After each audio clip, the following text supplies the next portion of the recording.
ಜ್ಯೋತಿಯ ಮೆರವಣಿಗೆ ನಡೆದಾಗ ಕಲ್ಲು ಹೊಡೆಯೋದು, ಮಸೀದಿಯಿಂದ ಕಲ್ಲು ಹೊಡಿತಾರೆ. ಆ ಮಸೀದಿ ಇಲ್ಲಿಗಲ್ ಅನ್ನುವಂಥದ್ದು ಮಾಧ್ಯಮಗಳಲ್ಲಿ ರಿಪೋರ್ಟ್ ಬಂದಿತ್ತು. ಅವ್ರ ಮೇಲೇನು ಆ್ಯಕ್ಷನ್ ಇಲ್ಲ. ಯಾವನೊಬ್ಬ ಮಸೀದಿ ಮೇಲಿನ ಕಲ್ಲು ಹೊಡೆದವನು ಅದು ಬುಲ್ಡೋಸರ್ ಹಚ್ಚಿರಿ ಅಂತ ಹೇಳಿದಂತ ಅವನ್ನ ಅರೆಸ್ಟ್ ಮಾಡಿದ್ರು. ಕಾಂಗ್ರೆಸ್ ಪಾರ್ಟಿಯ ಈ ಡಬಲ್ ಸ್ಟ್ಯಾಂಡರ್ಡ್ ನೋಡ್ರಿ ನೀವು. ಈ ಬಾಗಲಕೋಟೆಯಲ್ಲಿ ಶಿವಾಜಿ ಮೆರವಣಿಗೆ ಮೇಲೆ ಕಲ್ಲು ಹೊಡಿತಾರಂತಂದ್ರೆ ಏನ್ರಿ? ಶಿವಾಜಿ ಭಾವಚಿತ್ರಕ್ಕೆ ಚಪ್ಪಲಿ ಎಸಿತಾರಂತಂದ್ರೆ ಎಲ್ಲಿಂದ ಧೈರ್ಯ ಬರ್ತದೆ ಇವ್ರಿಗೆ?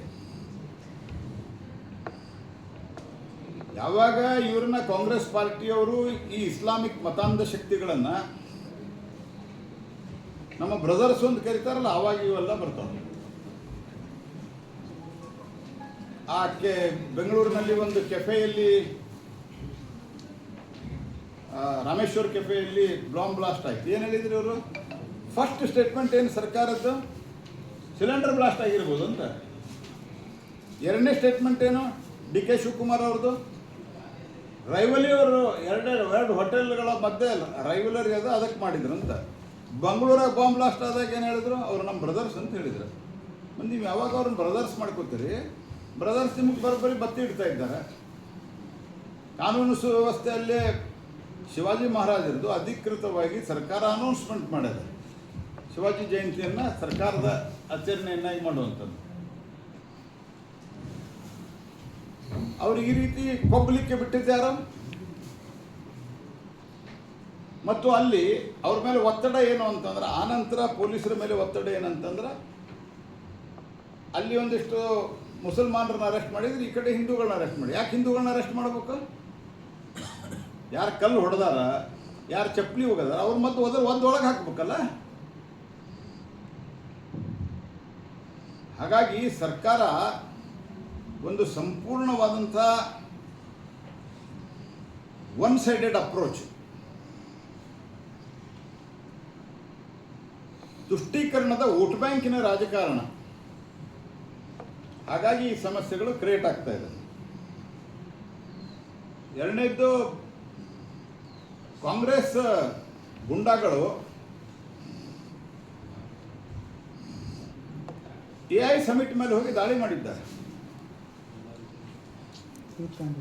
ಯೂತ್ ಕಾಂಗ್ರೆಸ್ ಗುಂಡಾಗಳು, ಅವರು ಹೆಸರು ಯೂತ್ ಕಾಂಗ್ರೆಸ್ ಗುಂಡಾಗಳು ಹೋಗಿ ಗಲಾಟೆ ಮಾಡಿದ್ದಾರೆ. ಜಗತ್ತಿನಿಂದ ಜನ ಬಂದಾರೆ, ಲಕ್ಷಾಂತರ ಜನ ಆನ್ಲೈನ್ ರಿಜಿಸ್ಟ್ರೇಷನ್ ಮಾಡ್ಸ್ಯಾರ, ಲ್ಯಾಕ್ಸ್ ಟುಗೆದರ್. ನಾನು ಹೋಗಿದ್ದೆ AI-ಕ್ಕೆ. ಯಾಕಂದ್ರೆ ನಾವು AI ಬೇಸ್ಡ್ ಸೊಲ್ಯೂಷನ್ ನಮ್ಮ ಡಿಪಾರ್ಟ್ಮೆಂಟ್ನಾಗ ಕೆಲವು ಆಲ್ರೆಡಿ ತಂದೀವಿ ನಾವು. ಹಿಂಗಾಗಿ ಫರ್ದರ್ ಹೊಸ AI ಸೊಲ್ಯೂಷನ್ಸ್ ಏನಾರು ಬಂದಿದ್ರೆ, ಉದಾಹರಣೆಗೆ ನಾವೊಂದು ರೂಟ್ ಆಪ್ಟಿಮೈಸೇಷನ್ ಅನ್ನಚಕ್ರ ಅಂತ ಮಾಡಿದ್ವಿ ನಮ್ಮ ಫುಡ್ ಡಿಪಾರ್ಟ್ಮೆಂಟ್ನಲ್ಲಿ. ಅದರಲ್ಲಿ ನಾವು ಫುಡ್ ಗ್ರೇನ್ ಎಲ್ಲಿಂದ ರೈತರಿಂದ ಪ್ರೊಕ್ಯೂರ್ ಮಾಡ್ತೀವಿ, ಪ್ರೊಕ್ಯೂರ್ ಮಾಡಿದ್ದು ಗೋಡೌನ್ಗೆ ಎಲ್ಲಿಂದ ಕಳಿಸ್ತೀವಿ, ಗೋಡೌನಿಂದ ರೇಷನ್ ಶಾಪ್ಗೆ ಎಲ್ಲಿಗೆ ಹೋಗ್ತದೆ, ಇದೆಲ್ಲವೂ ರೂಟ್ ಆಪ್ಟಿಮೈಸ್ ಮಾಡ್ಲಿಕ್ಕೆ ನಾವು AI ಡಿಪ್ಲಾಯ್ ಮಾಡಿದ್ವಿ.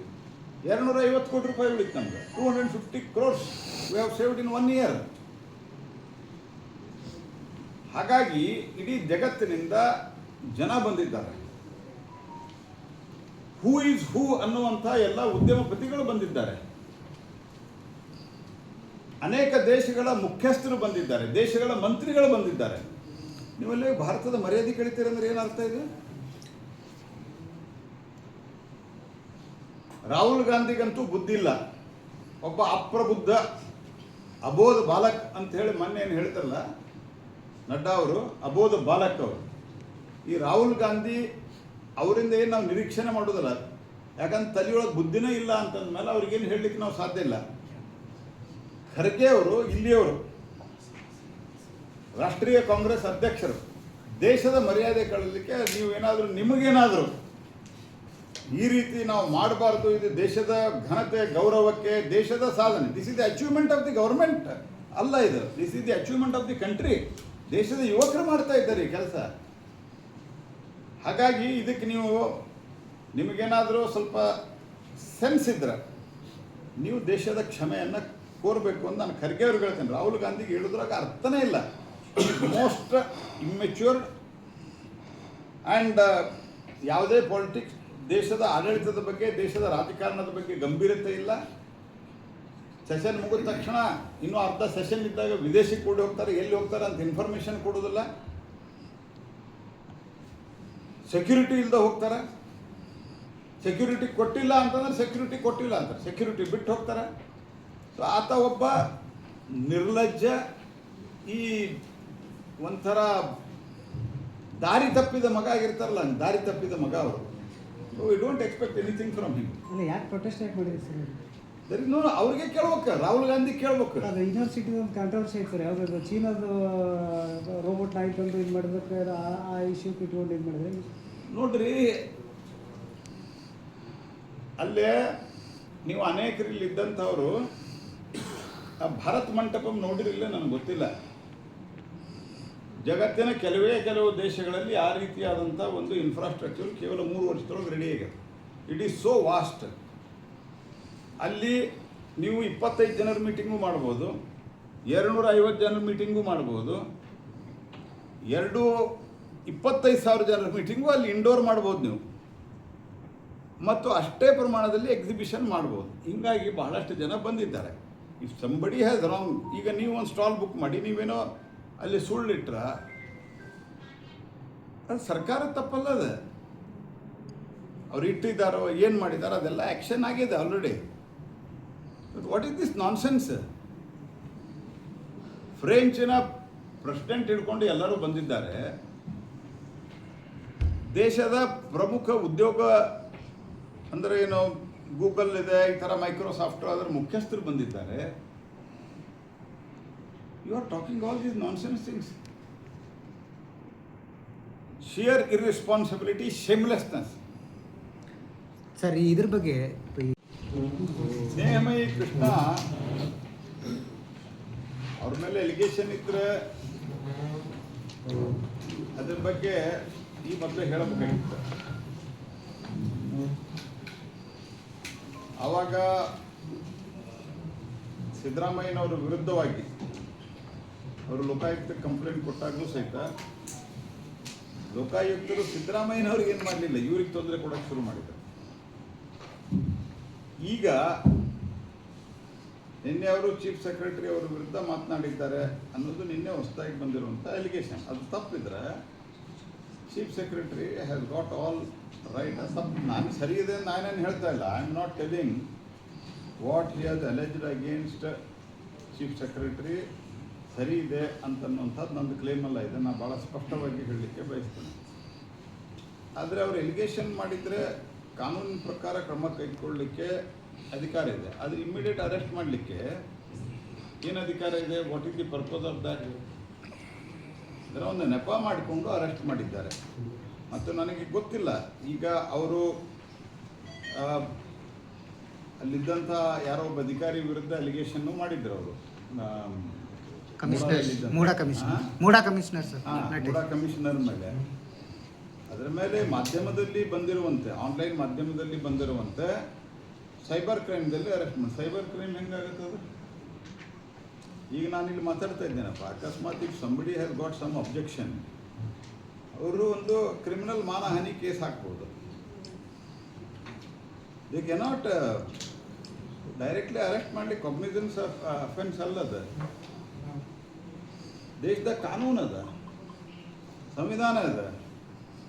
ಹಾಗಾಗಿ ಇದು ಮುಖ್ಯಮಂತ್ರಿಗಳ ವಿರುದ್ಧವಾಗಿ ಮಾಡಿದ ಆರೋಪಕ್ಕೆ ಸೇಡು ತೀರಿಸಿಕೊಳ್ಳಿಕ್ಕೆ ಅವರು ತಯಾರಿ ನಡೆಸಿದ್ರು. ಇದೊಂದು ಅವಕಾಶ ಸಿಕ್ಕಿದೆ, ಆ ಅವಕಾಶವನ್ನು ದುರುಪಯೋಗ ಮಾಡಿಕೊಂಡಿದ್ದಾರೆ. ಅವರು ಯಾರದೇ ಬಗ್ಗೆ ಆರೋಪ ಮಾಡಿದ್ರ, ಚೀಫ್ ಸೆಕ್ರೆಟರಿ ವಿರುದ್ಧ ಅವರು ಆರೋಪ ಮಾಡಿದ್ದು ಅದು ಸತ್ಯಾಸತ್ಯತೆ ಇಲ್ಲದೆ ಅವ್ರು ಮಾಡಿದ್ದಾರೆ. ಅವ್ರ ಮೇಲೆ ಕ್ರಮ ಆಗಲಿ, ನಾವೇನು ಬೇಡ ಅಂತ ಹೇಳೋದಿಲ್ಲ. ಯಾಕಂದರೆ ನಮಗೇನು ಅವರ ಆರೋಪದ ಬಗ್ಗೆ I want to make it very very candidly clear.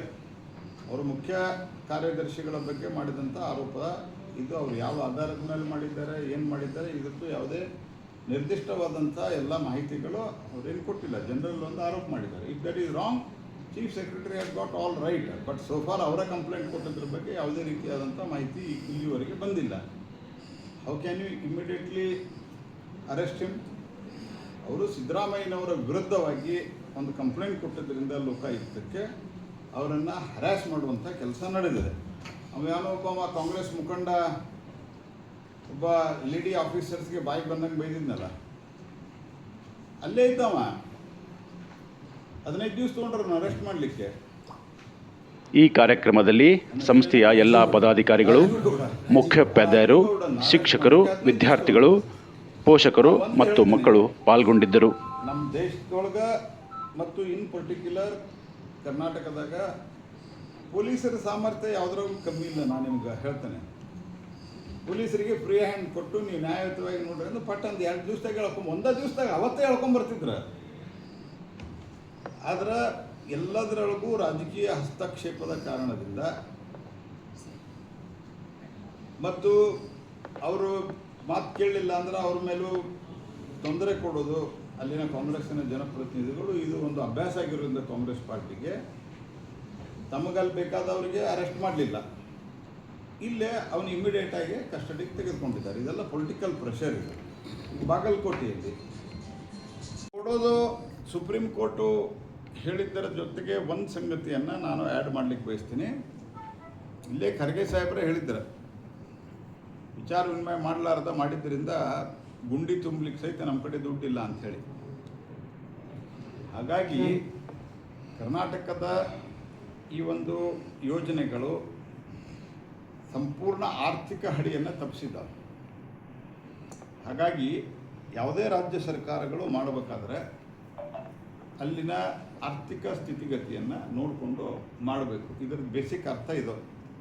ಹಾಗಾಗಿ ನಾನು ಇನ್ಫರೆನ್ಸ್ ಡ್ರಾ ಮಾಡೋದು ಮತ್ತು ಇದರ ಜೊತೆಗೆ ಇವತ್ತಿಗೆ ಇನ್ಫ್ರಾಸ್ಟ್ರಕ್ಚರ್ ಡೆವಲಪ್ಮೆಂಟಿಗೆ ಏನು ಬೇಕು ಅದನ್ನು ನಾವು ಸರಿಯಾಗಿ ಮಾಡಲಿಲ್ಲ ಅಂತಂದರೆ 21ನೇ ಶತಮಾನಕ್ಕೇನು ಭಾರತ ಒಂದು ಮುಂಚೂಣಿಯ ರಾಷ್ಟ್ರ ಆಗಲಿಕ್ಕೆ ಹೊರಟಿದೆ, ಅದರಲ್ಲಿ ಸಾಕಷ್ಟು ಹಿನ್ನಡೆ ಆಗ್ತದೆ. ಸರ್, ಇದ್ರ ಬಗ್ಗೆ ಒಂದು ಟೀಮ್ ಮಾಡ್ತಿದ್ದಾರೆ ಅಂತ ಕಾಂಗ್ರೆಸ್ನಲ್ಲಿ.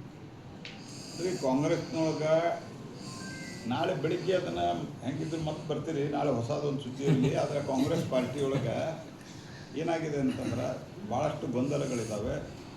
ಒಬ್ಬರಿಗೊಬ್ಬರು ಕಾಲು ಹಿಡಿಯುವಂಥದ್ದು ಇದೆಲ್ಲ ನಡೀತಾ ಇದೆ. ನಾಳೆ ಮಾತಾಡೋಣ.